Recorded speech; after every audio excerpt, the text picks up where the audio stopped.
Na prvý pohľad nenápadné miesto, ukryté v tichu medzi riekou Nitrou a Lándorským kanálom. No pre milovníkov industriálnej histórie ide o skutočný skvost.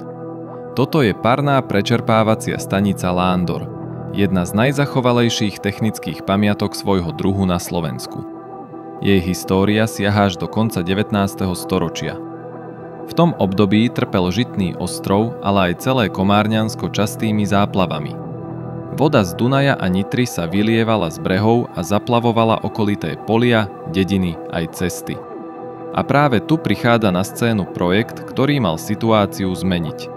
Rozsiahly systém kanálov a prečerpávacích staníc, ktoré mali odvádzať vnútornú vodu a chrániť územie pred povodňami.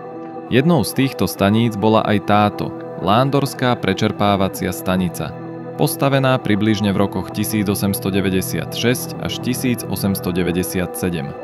Spolu s ďalšími dvoma, v Žitavskej Tôni a v Martovciach, tvorila unikátny trojuholník technických stavieb, ktoré patrili medzi najmodernejšie vo vtedajšom Uhorsku.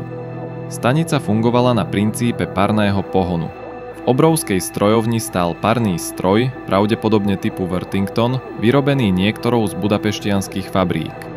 Tento stroj cez hriadele a čerpadlá nasával vodu z nížin a tlačil ju do kanálov, ktoré ju odvádzali späť do rieky.